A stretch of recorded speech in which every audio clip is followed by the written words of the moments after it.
Bom dia, família. Bom dia. Vocês estão bem, né? Que bom.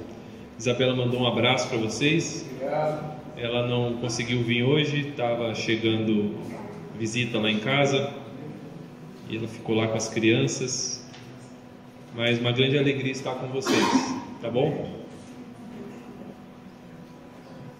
Você pode abrir sua Bíblia em Lucas, capítulo 21. Deixa aberto aí. Alexandre pediu para eu compartilhar com vocês uma palavra que esses dias compartilhei com alguns líderes. Ele pediu para eu estar repartindo com vocês e eu quero repartir.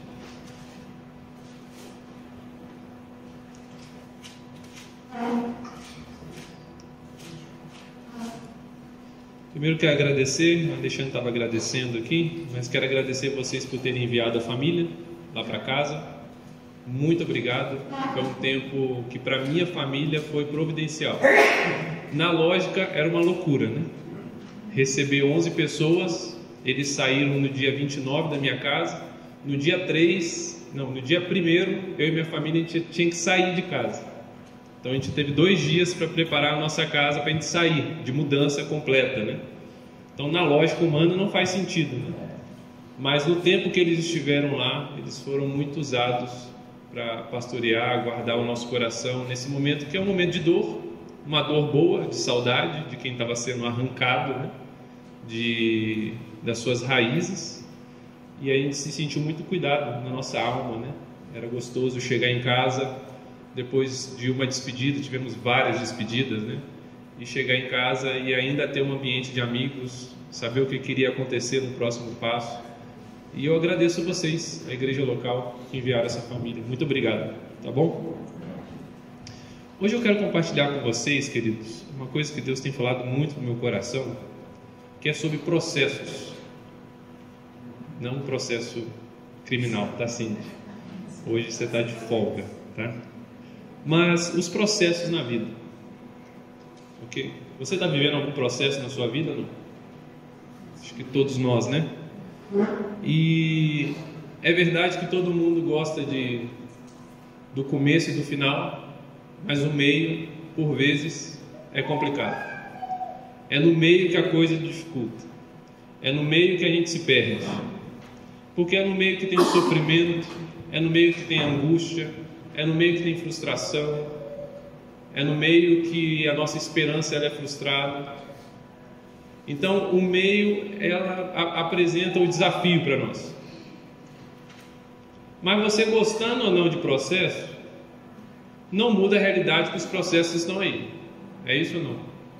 Adianta espernear, adianta bater o pé no chão, adianta reclamar, adianta assistir 10 séries na Netflix. Quando acaba, o que acontece? Está ali a coisa, né? Não é assim? Adianta visitar outros setores. Nada contra, Vitinho. Cadê Vitinho? Fica tranquilo, tá?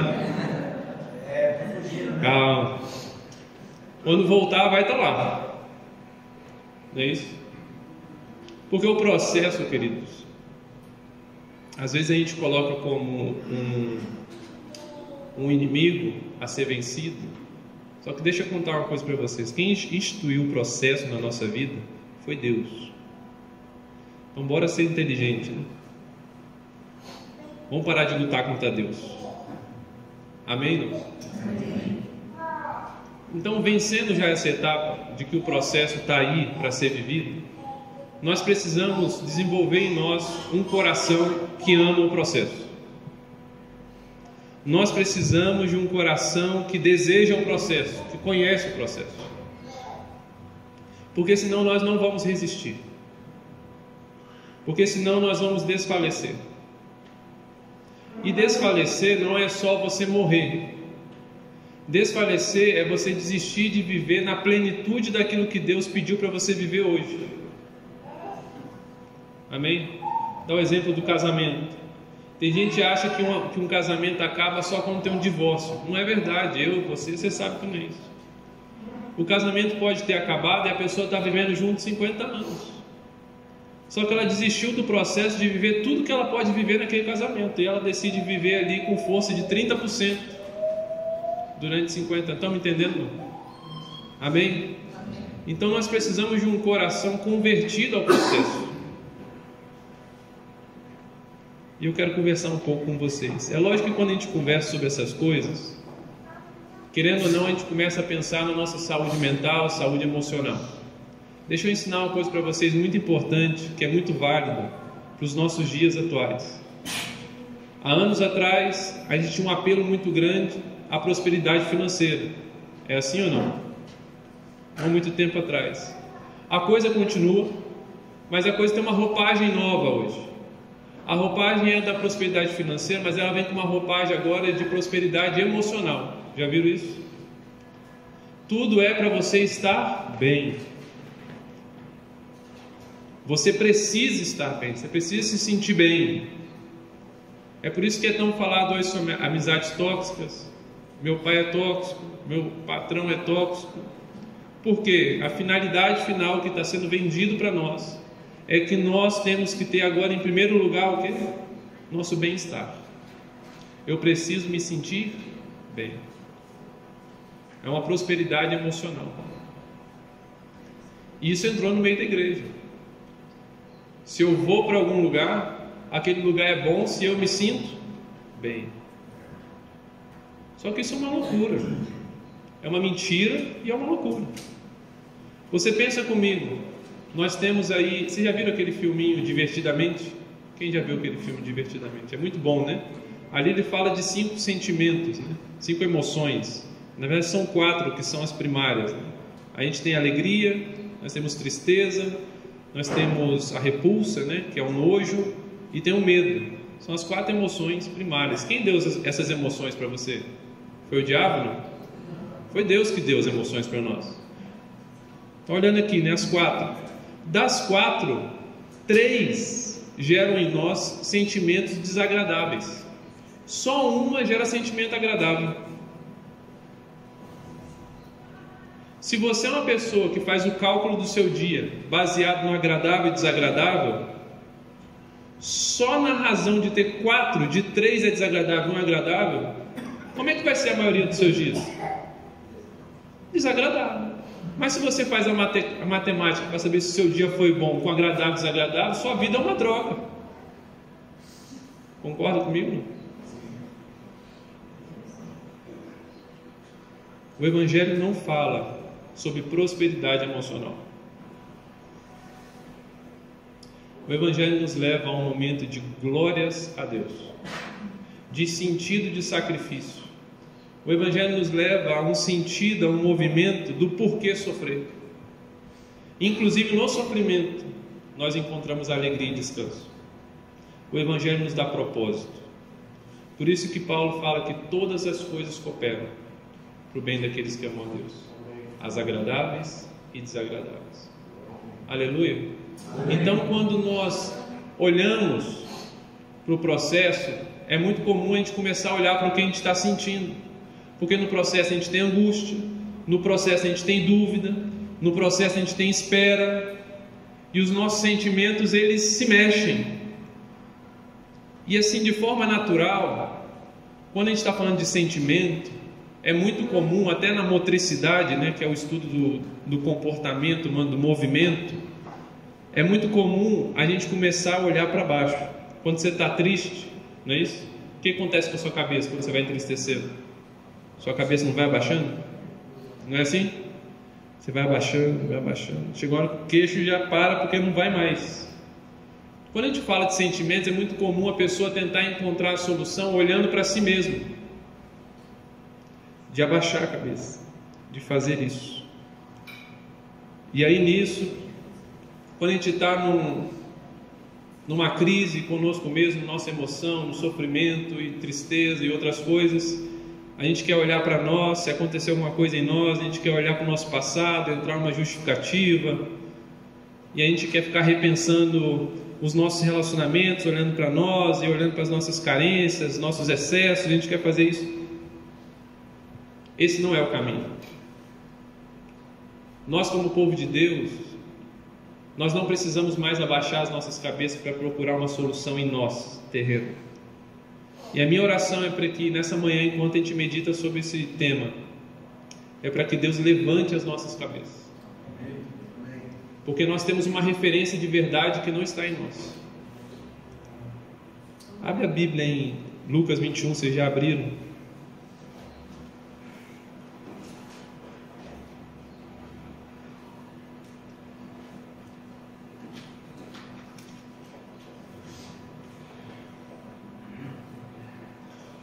Era Lucas 21. 25. Que Jesus está falando sobre os sinais dos últimos dias. E ele fala: haverá sinais no sol e na lua e nas estrelas, e na terra angústia nas nações. Vivemos dias de angústia, amém ou não? Perplexidade bramando no mar e nas ondas. Perplexidade fala de susto, você ficar surpreendido o tempo todo. Homens desmaiando de terror, na expectação das coisas que sobrevirão ao mundo. Isso aqui fala de um quadro de ansiedade. Todo mundo aterrorizado com alguma coisa que não aconteceu, mas todo mundo só trabalha no si.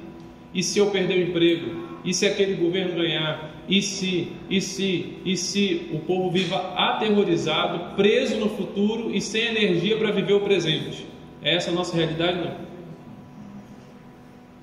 Porquanto os poderes do céu serão abalados, e então verão vir o Filho do Homem numa nuvem, com poder e grande glória. Ora, quando essas coisas começarem a acontecer, olhai para onde? Para cima. A tendência do mundo vai ser olhar para cada vez mais. Mas quando Jesus vir em um dia nublado, Jesus vai vir no dia nublado, você sabe disso não? Ele vai vir sobre as nuvens, não é isso? Quando ele vir, é para a gente levantar a cabeça. E o Senhor está exortando a gente a exercitar desde já. Deus está exortando você hoje: levante a sua cabeça, porque a referência de verdade não está em você. Amém? Você pode falar com o seu amiguinho do lado aí?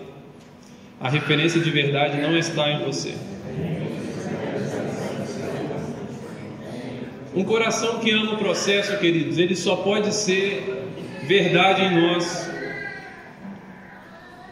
se nós nos apropriarmos da verdade, que é que nós não somos aquilo que nós sentimos. Aleluia. Estou falando bem devagar essas coisas porque são verdades. Você não é o que você sente.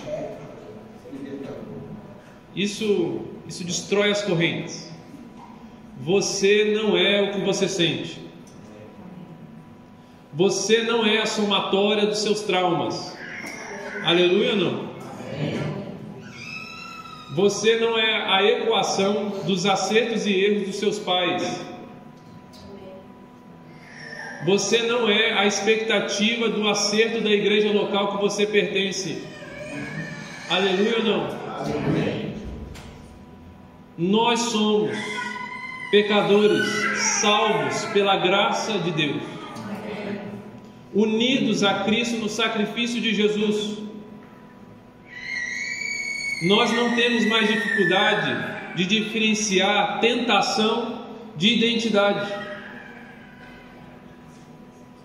Quando eu caio em um pecado, por um acidente, ou quando eu me sinto seduzido por algo, eu já não falo que eu sou aquilo, porque a minha identidade não está conectada com o meu desempenho.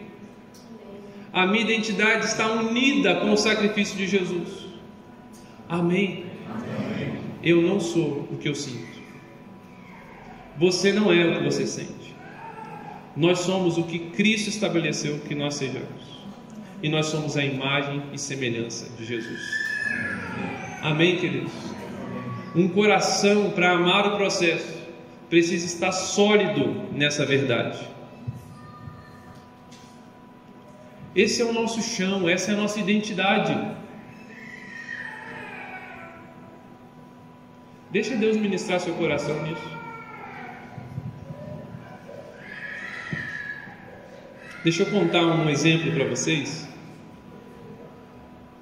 Você sabe quando você vai num lugar novo,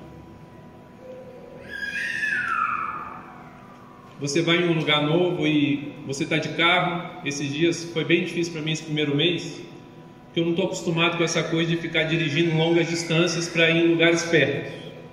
Por exemplo, Jundiaí é perto para mim, só que é longe. É estranho para mim, né?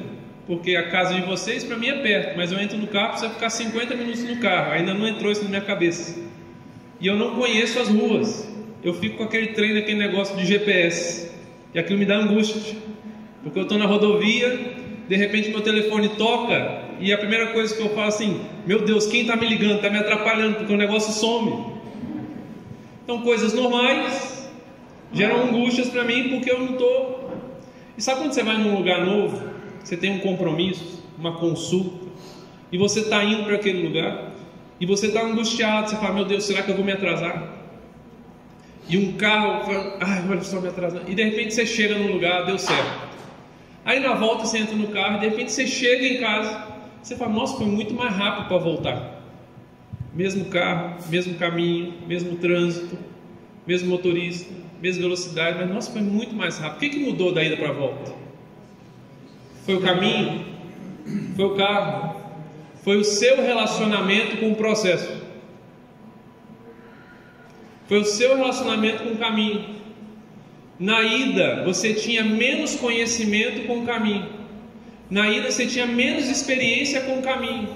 Na volta você tinha mais profundidade com o caminho. Meus irmãos, às vezes a gente questiona tanto o que a gente está vivendo, e a gente, na tentativa de encontrar os inimigos, a gente põe culpa em tudo e em todos e pede a Deus um socorro. E talvez o que está acontecendo com você é que você não está aproveitando os benefícios do processo por falta de conhecimento do caminho. Amém? E é sobre isso que eu quero falar com vocês. A necessidade de nós entendermos o coração de Deus a respeito do caminho para nós, dos processos para nós. Você pode curvar sua cabeça, por favor? Jesus, nós queremos colocar nosso coração diante do Senhor e pedir que o Senhor aprofunde a palavra no nosso coração nessa manhã. Eu sei que o Senhor tem uma palavra nova a cada dia nosso, e eu oro para que o Senhor fale profundamente a cada coração aqui. Sustenta, Pai, meus irmãos, pelo poder da sua palavra, Senhor. Nós cremos que a sua palavra ela não é intelectual. Nós cremos que a palavra do Senhor é uma pessoa, é você, Jesus, e você é vivo e está entre nós. E eu oro para que o Senhor fale com os corações aqui nesse lugar.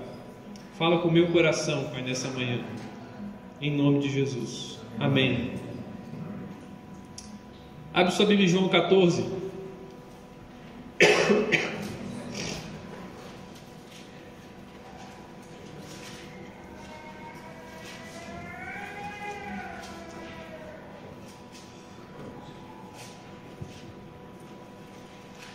João 14, versículo 1, vai dizer assim: não se turbe o vosso coração, crede em Deus, crede também em mim. Na casa do meu Pai há muitas moradas, e se não fosse assim, eu vou-lo teria dito, vou preparar-vos lugar, e quando eu for e vos preparar lugar, virei outra vez e vos levarei para mim mesmo, para que onde eu estiver, estejais vós também. Mesmo vós sabeis para onde vou, e conheceis o caminho. Disse-lhe então Tomé: Senhor, nós não sabemos para onde você vai, e como podemos saber o caminho?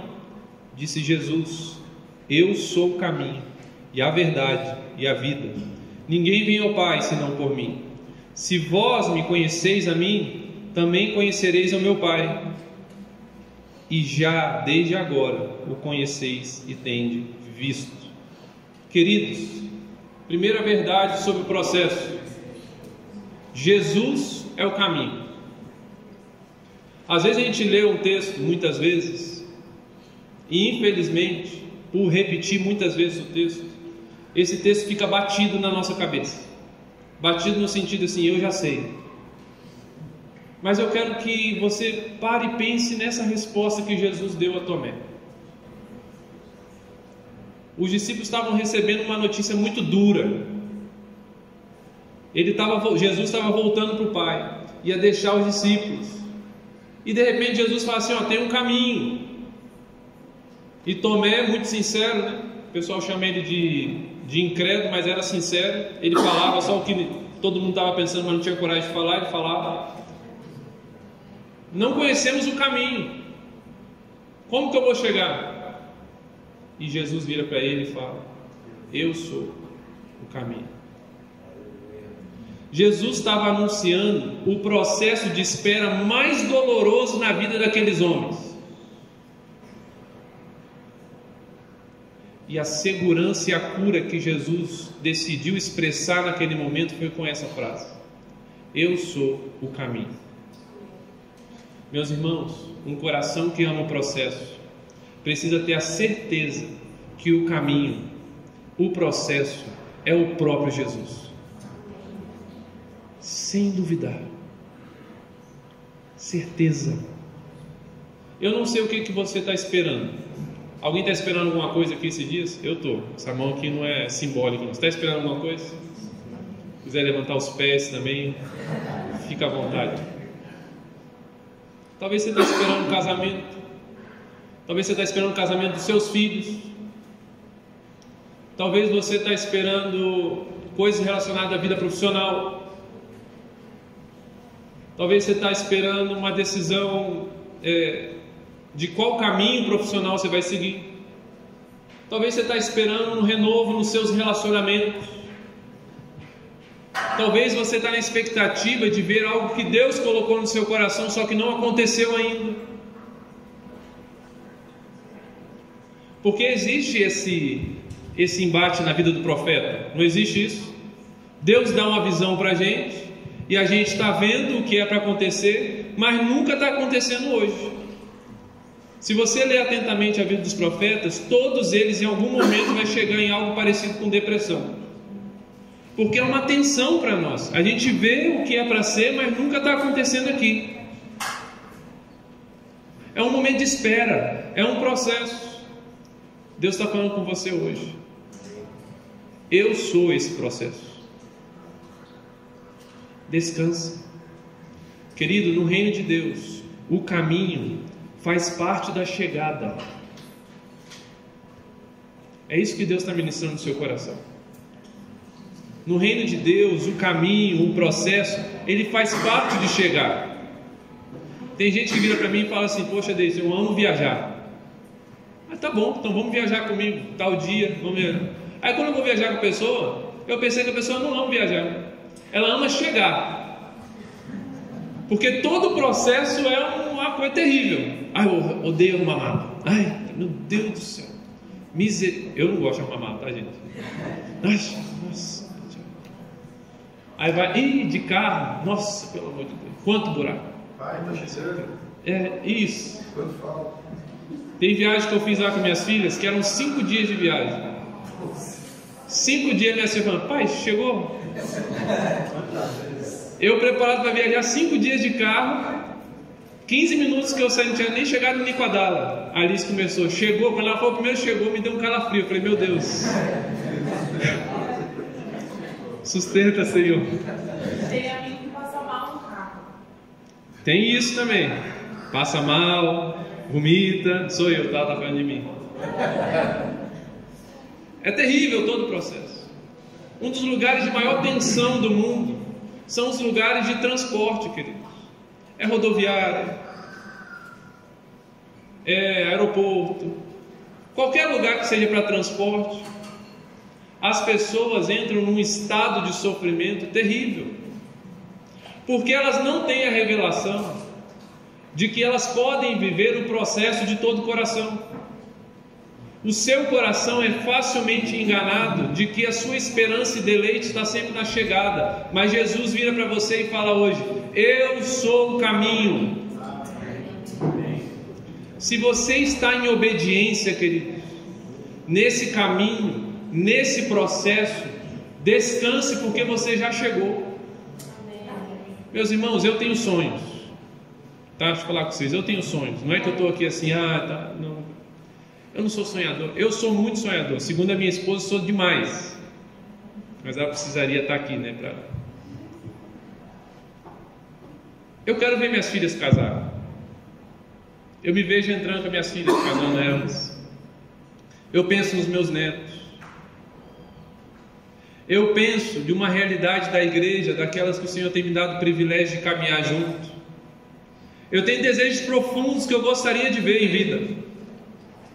Mas posso contar uma coisa para vocês? Outra coisa. Eu sonho de ver amigos meus retornando para o Senhor. Meus irmãos, como eu sonho com isso? Eu tenho o hábito de, quando eu visito as cidades, de orar para que os amigos que eu fiz e eles saíram do Senhor, para que eles tenham liberdade quando eu esteja com eles. E Deus tem atendido essa oração. Como eu sonho que eles voltem. Mas quer saber de uma coisa? Se eu morrer hoje, eu já cheguei.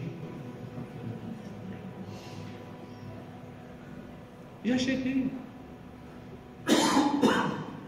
Porque Jesus, Ele é o próprio processo na minha vida.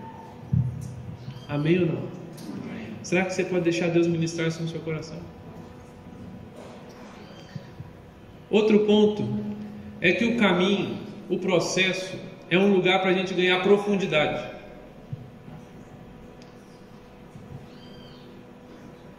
O caminho, queridos, não é um acúmulo de informação. O caminho, ele é um relacionamento com aquilo que nos é revelado. O que é ganhar profundidade? Ganhar profundidade, queridos, é eu estar em um lugar e eu começar a fazer um buraco. E aí, quando eu me canso, eu vou para casa descansar. E quando eu volto no mesmo buraco e continuo cavando, no mesmo lugar. Infelizmente, hoje em dia, isso já não é mais atrativo. Porque nós vivemos dias de quê? Da informação. E informação não é profundidade. Por isso que nós vivemos o dia de superficialidade. Eu fico muito assustado e eu quero mostrar para vocês minha angústia quando eu vejo a evolução, se a gente pode falar que é a evolução, das redes sociais. Eu lembro, há anos atrás, eu assistia o primeiro vídeo que eu vi no YouTube, não sei se vocês já viram aquele vídeo, que era um homenzinho falando assim, e as árvores são nozes. Lembra disso? Não? Enfim. Foi o primeiro vídeo que eu vi. Mas hoje, quando você vai na rede social, eles têm um problema a ser resolvido, que é a nossa atenção. A nossa atenção nunca foi tão disputada em toda a história da humanidade. A nossa atenção vale dinheiro. Você botando a mão no bolso ou não, ela vale dinheiro.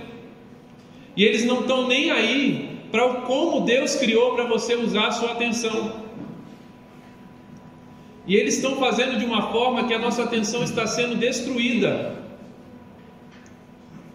Quando você olha para a evolução das redes sociais, da forma que o conteúdo é apresentado, você vê isso, que eles estão tentando solucionar um problema, é que a cada modelo que eles colocam, a minha atenção, ela perde a capacidade de profundidade que Deus me deu. Eu estou cada vez mais superficial, eles precisam criar algo mais rápido para eu absorver uma informação. Se antes tinha um vídeo de 10 minutos eu assistia, virou lá agora um vídeo de 2 minutos. Aí eles inventaram stories, que são 30 segundos. Agora inventaram shorts, que são 10 segundos. E agora tem os shorts que passam uma informação em cima com a tela partida, onde são 2 informações ao mesmo tempo. Já viram isso ou não? Isso é porque a nossa atenção e capacidade de se aprofundar, ela está sendo completamente destruída. Só que o caminho é um lugar de profundidade. O caminho é um lugar onde Deus me coloca para eu fazer as mesmas perguntas várias vezes. Faz 20 anos, em janeiro, fez 20 anos na minha conversão. Faz 20 anos que eu chego para Deus para perguntar sobre a minha identidade. Mas eu não chego para Deus para perguntar da minha identidade do zero. Mas um dia eu faço uma pergunta para Deus e Deus ele me responde. No outro dia eu pergunto de novo não duvidando da resposta de ontem, mas sabendo que tem mais coisa profunda. Amém ou não? O caminho é o lugar onde eu vou conhecer de forma mais profunda o mesmo assunto. Esses dias eu estava vindo para Jundiaí e aconteceu uma coisa que eu vim com 2 carros. Então a Isa veio com a Naomi, eu vim com a Liz. E a Liz veio ali atrás de mim e tal, e eu estava um pouco ansioso porque eu estava sem o GPS, estava seguindo a Isa. E a Liz, uma metralhadora de perguntas, querendo conversar e tal. E quem tem criança sabe, se você não se entrega ao relacionamento com aquela criança, você vai cansar 5 vezes mais do que se você tivesse se entregado. É assim ou não? Eu sei disso e muitas vezes eu não me entrego. Não sei porquê, deve ser porque eu sou pecador, alguma coisa relacionada a isso. E eu estava, meu Deus, Liz, você não quer dormir não, Liz? Encosta aí, filha. Ah não, pai, estou bem. Ai, que bom que você está bem. Chegou a hora que Deus falou no meu coração, falou assim: escuta a sua filha. E lembrando, né? Escuta, conversa com ela.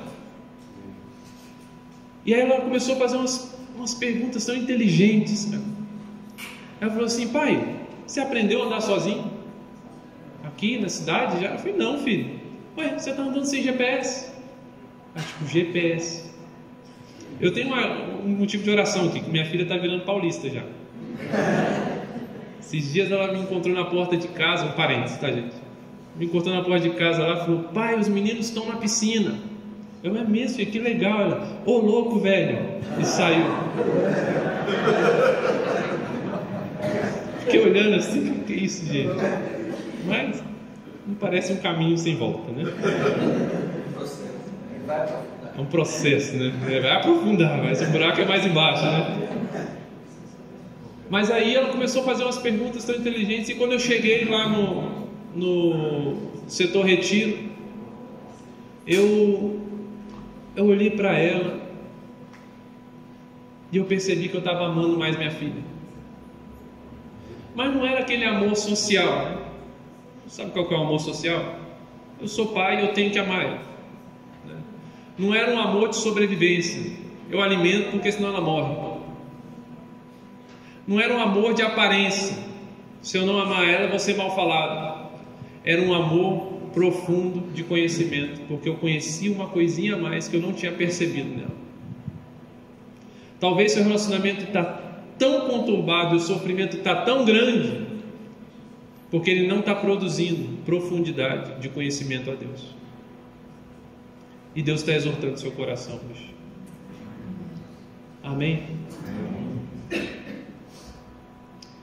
Eu tenho visto jovens orando para saber qual que é a profissão deles,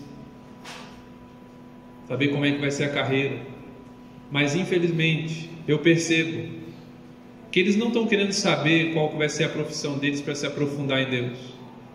Eles estão orando para saber qual que é a profissão deles, para saber como que eles vão se aposentar.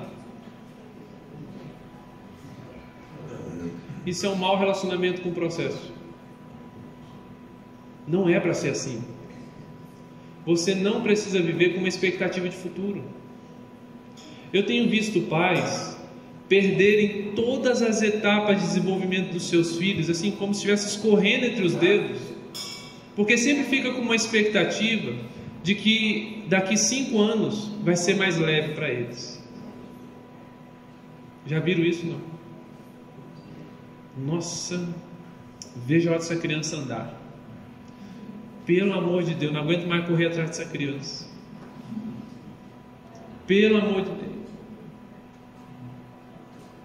Eu tenho visto muito nas igrejas locais pessoas que oram por milagre, por transformação da realidade. Isso tem aparência de virtude, queridos, mas o coração não é convertido ao propósito. Porque o motivo da oração principal é o alívio para estar tranquilo. E nessa brincadeira, perdemos o privilégio de sermos o processo do milagre. Perdemos o privilégio de nos aprofundarmos e nos relacionarmos com Deus, ouvindo, sem ansiedade, visitando. Amém ou não? Amém. O processo, o amor, o coração que ama o processo vai nos levar também a ter uma vida sincera. Fala comigo, sincero. É muito interessante quando a gente fala de sinceridade, porque sinceridade não é uma virtude isolada, ok? Porque tem muita gente que fala e bate no peito e fala assim: eu sou sincero, eu fiz isso porque eu sou sincero, como se isso que ele está falando fosse, resolveu assim, nossa, era disso que a gente precisava. 17 pessoas mortas, mas finalmente ele falou: não, eu sou sincero. Não, então tá tudo certo, né? Graças a Deus. Desculpa, gente, muita ironia em poucos segundos. Mas vocês estão me entendendo? A sinceridade não é uma virtude isolada, porque você pode estar sendo sinceramente estúpido, você pode estar sendo sinceramente enganoso, sinceramente mentiroso. A sinceridade não é uma virtude isolada. A sinceridade é uma expressão daquilo que acontece dentro de nós. E isso é um benefício para nós, como Hebreus fala, que o sacrifício de Jesus, ele oferece para nós agora a oportunidade de sermos sinceros diante de Deus. Mas por quê? Porque o Evangelho quebrou meu coração. Aleluia. Fala com a pessoa que está do seu lado aí. Desculpa, eu vou fazer isso muitas vezes. Você pode ser sincero.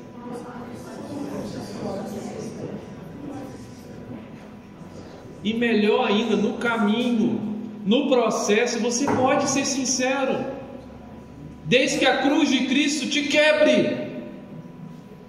Amém ou não? Nós podemos ser sinceros, queridos. Que tristeza para mim quando eu caminho com uma igreja local 10, 15 anos e eu cruzo com a mesma pessoa sempre e eu falei: cara, tá tudo bem? Não, tá tudo jóia, maravilha. Não, tá tudo bem, epa, de fé em fé. Vitória, vitória. Primeiro que eu entro numa crise, porque desde que eu me converti eu não tenho uma semana em paz. Como assim 15 anos de tranquilidade? Meus irmãos, não abraçar a sinceridade com o Evangelho permite que eu tenha, causa um cansaço terrível da aparência. Nós somos um povo que não precisa parecer ser alguma coisa, porque nós somos. Amém? Nós somos. É lógico que eu estou falando aquela pessoa que sempre responde da aparência, está tudo bem e tal. Mas tem gente também que acostumou, se viciou em parecer estar mal. Por causa do pecado, nós temos um péssimo relacionamento com a alegria também.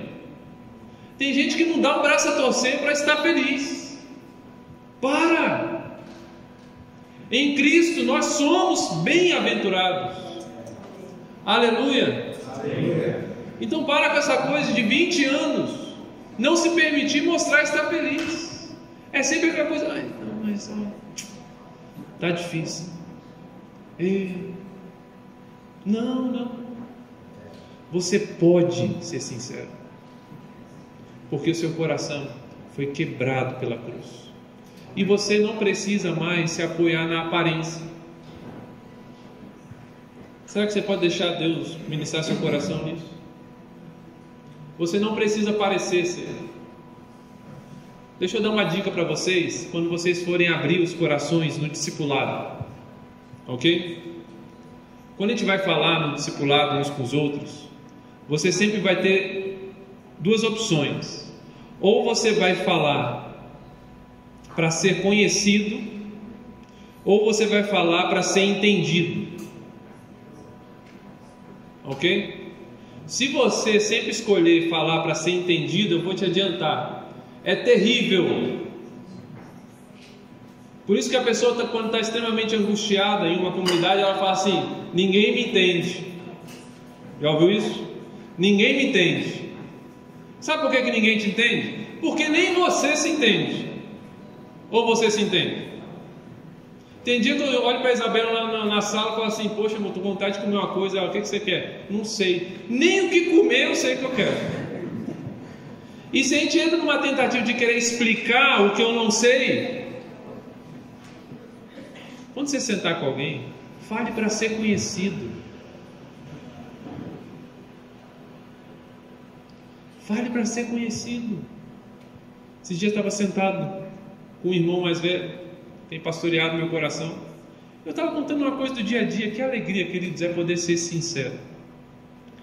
Aí lá nos seguidores, tem vários momentos de perseguidores lá. Eles gostam de me perseguir também, né? Eles estavam me forçando lá a entrar na piscina lá um dia. E tem uma coisa que acontece comigo que parece virtude, só que não é. Quando tem várias pessoas me mandando fazer uma coisa, eu nunca fui Maria vai com as outras, mas não é virtude. É porque eu entro num estado de ira e raiva tão grande que ninguém me tira do lugar, e com aparência serena. Por dentro estou para matar um, mas eu estou tranquilo. E eu estava contando isso com o meu amigo. Eu estava me fazendo conhecido. E isso me deu segurança. Porque se algum dia me dá um BO ali, dessa ira realmente extravasar, ele me conhece. Estou dizendo que os dois já estão sabendo. Eles estão correndo um risco de uma bomba explodir. Eles são queridos. Você pode ser sincero. Amém? O caminho é lugar de sinceridade. Posso continuar? No processo, no caminho, desse relacionamento nosso com o caminho, nós vamos ser curados do nosso apego desenfreado aos momentos extraordinários. Amém ou não? O nosso coração tem a tendência de se apegar a momentos extraordinários.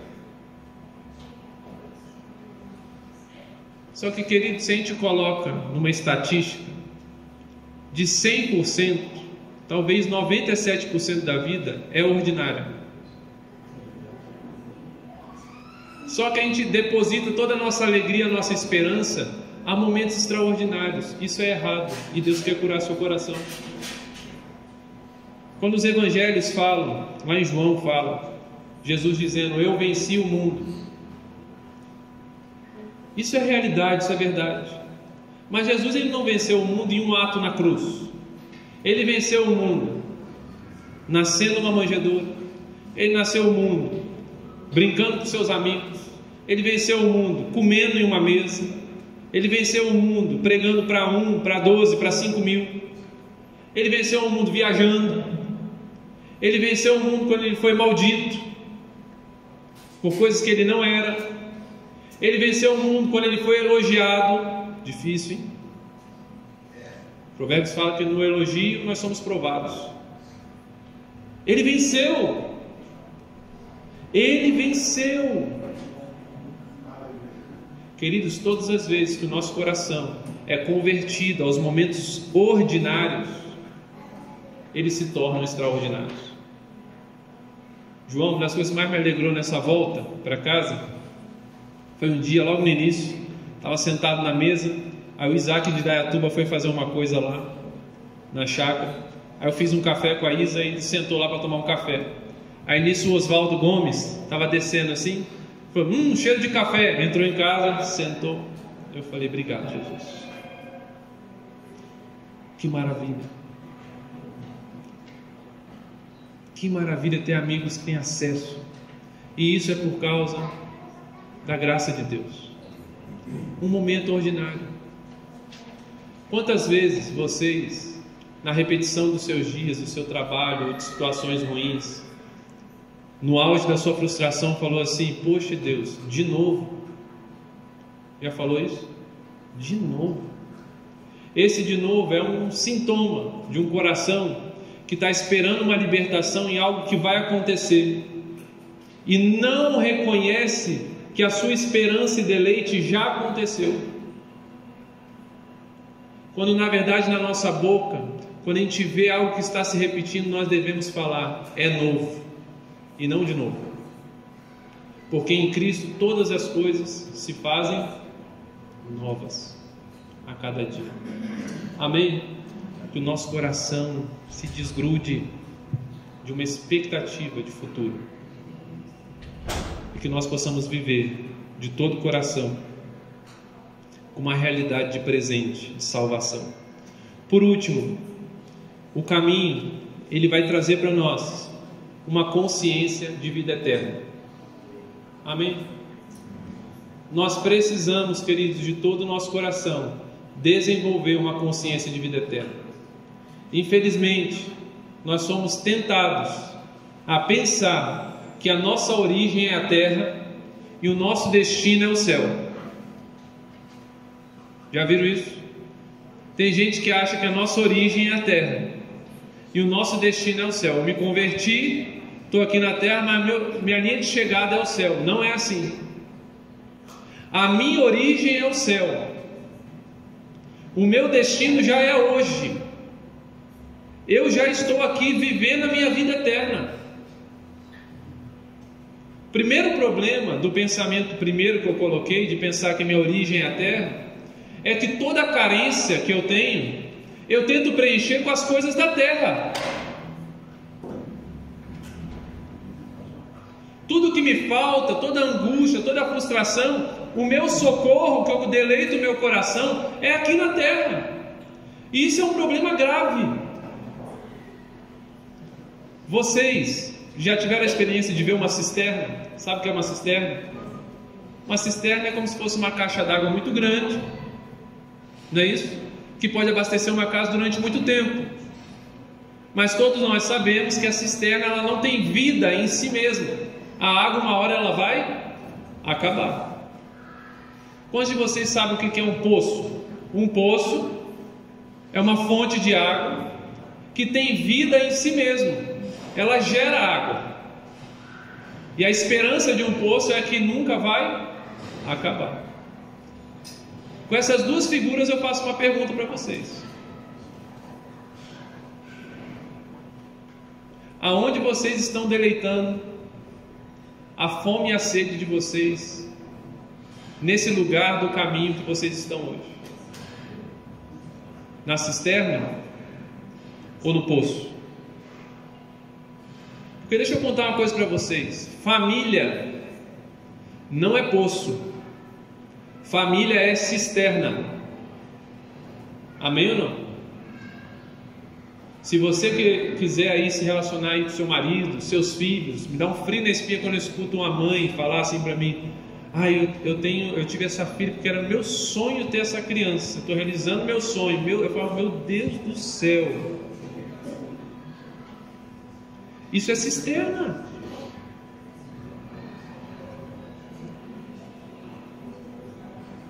Igreja local, os seus relacionamentos, queridos, é cisterna. Ministério, não é isso? Ministério não é poço, é cisterna. Profissão, trabalho, queridos. Eu lembro do primeiro dia de aula na faculdade de psicologia. Que cenário de morte.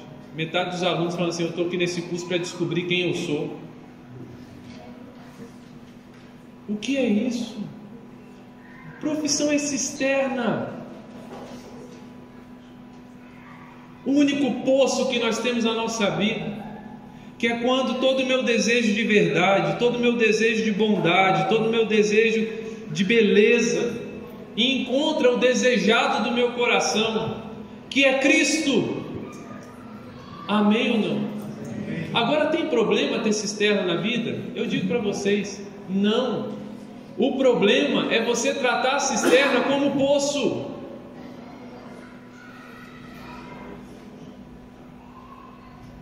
Queridos, vou dar um exemplo ridículo, mas acho que vai ajudar vocês. Eu gosto muito de chips, tá? Todos os chips, desde o Doritos, que você tem quase faz um financiamento para comprar Doritos agora, né? Desde aquele de 40 centavos que rasga o céu da boca, de tanto sal que tem. Se você me der um, eu estou satisfeito. Muitas vezes no final de um dia cheio, eu gosto de ter um chipinho, sentar no sofá, sabe? E comer aquele trem ali. Tranquilo. Tá tudo bem, mas eu sei que aquilo é uma cisterna. Eu sei que aquilo não vai saciar meu coração. Inclusive, quando eu não tiver, eu não vou entrar numa crise. Quando a minha filha e a minha esposa comer sem ouvir, eu não vou querer tirar elas da minha vida. Meus irmãos, pregar é uma cisterna. Quando Deus tirar esse microfone da minha mão e eu não puder mais pregar, eu não entro em crise de identidade, porque isso aqui vai acabar. Eu deleitei minha vida há 8 anos para construir o raio daquela escola. Se o meu coração doer em crise de eu ter perdido, não sei mais o que eu faço, tiraram de mim, eu estou errado. Amém? O caminho desenvolve em nós uma consciência de eternidade. Quantos anos você tem ainda de vida? Pensa aí, sem um acidente de ônibus ou qualquer coisa. Eu, se tudo der certo, uns 40 anos. Se tudo der certo. Você precisa ter discernimento de qual consciência você usa para viver, para tomar uma decisão. Quando você vai tomar uma decisão, você usa uma consciência de vida eterna ou você usa uma consciência de mais 40 anos? Você pode pensar nisso? Quando você vai decidir ali com quem você vai casar, você vai decidir qual trabalho você vai ter, você vai decidir, enfim, coisas do seu dia. Você está com uma consciência de mais 40 anos ou de vida eterna? Isso faz toda a diferença, queridos. Deixa eu contar para vocês uma coisa maravilhosa. O tempo está do nosso lado. Conta aí para o seu amiguinho do lado dele. O tempo está do nosso lado. O tempo está do nosso lado. Queridos, o Cronos, o tempo, ele é um tirano na nossa sociedade. Cheguei há pouco tempo, mas me parece que nessa região ele é um pouquinho mais tirano, né? Mas o Cronos, ele é um tirano, e nós precisamos olhar para esse tirano e falar assim: você não representa quem eu sou, porque o tempo, Deus, a eternidade está do meu lado. Amém? Vou dar um último exemplo para terminar. Há 1 ano e meio atrás estava junto com Isabela, discipulando um casal que estava numa crise terrível no seu casamento. E a irmã, no auge do seu sofrimento, olhou para mim e para Isabela e falou assim: eu perdi os meus 2 últimos anos com esse relacionamento, essas lutas. E ela repetiu várias vezes a angústia, o nojo dela de ter perdido o tempo. Ela tinha perdido uma consciência de vida eterna, e ela estava calculando tudo com uma consciência terrena. Deus quer libertar você das algemas de calcular a vida com o que você está vendo, porque o processo fala de algo eterno e não terreno. Amém? Você pode ficar de pé. Quero orar por vocês.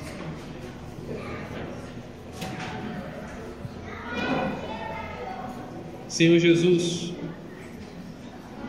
eu oro para que o Senhor continue durante a semana a falar nos nossos corações sobre isso. Eu peço uma graça específica sobre os meus irmãos, para que nos seus relacionamentos de discipulado eles consigam falar para serem conhecidos com muita sinceridade, fruto de corações quebrantados pela sua palavra. Eu oro, Senhor, por uma consciência de vida eterna mais profunda. Eu oro por um quebrar de expectativa de que algo novo precisa acontecer.